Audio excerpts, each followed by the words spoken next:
ఈ రాష్ట్రంలో పరిస్థితి ఏ రకంగా ఉందంటే గౌరవ మాజీ ముఖ్యమంత్రి వర్యులు వైఎస్ జగన్మోహన్ రెడ్డి గారి హయాంలో పరిపాలన 3 పువ్వులు 6 కాయల్లాగా ఉంటే ఈరోజు చంద్రబాబు నాయుడు గారి హయాంలో 3 రేపులు 6 మర్డర్లు అన్నట్లు పరిపాలన కొనసాగుతా ఉంది.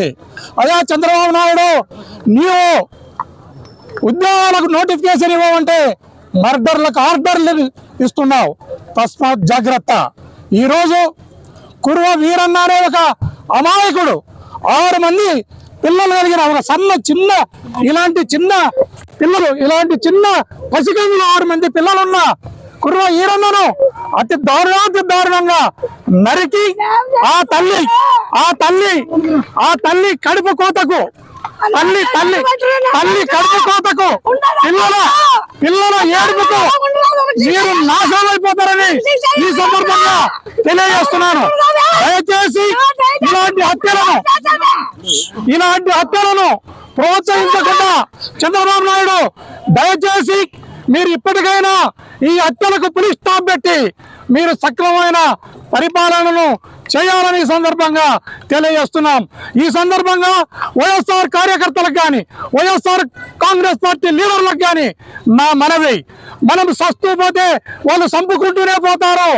మనము అవసరమైతే మన ఆత్మరక్షణ కోసం రాయో రప్పనో కట్టెనో ఏదో ఒకటి మనకు దొరికినది చేతికి దొరికిన వారితో మన ఆత్మరక్షణ కోసం అవతల వాళ్ళని చంపడానికి కూడా మనం సిద్ధపడాల్సిన అవసరం ఎంతైనా ఉందని మన వైఎస్ఆర్ కాంగ్రెస్ పార్టీ లీడర్లకు కానీ కార్యకర్తలకు కానీ ఈ సందర్భంగా తెలియజేస్తున్నాం.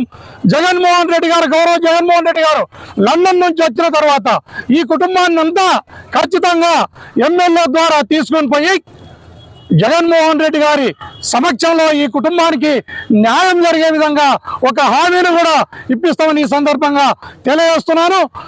ఇలాంటి హత్యల పరంపర కొనసాగితే దీనికి ధీటుగా జవాబు చెప్పడానికి కూడా మేము సిద్ధంగా ఉన్నాం.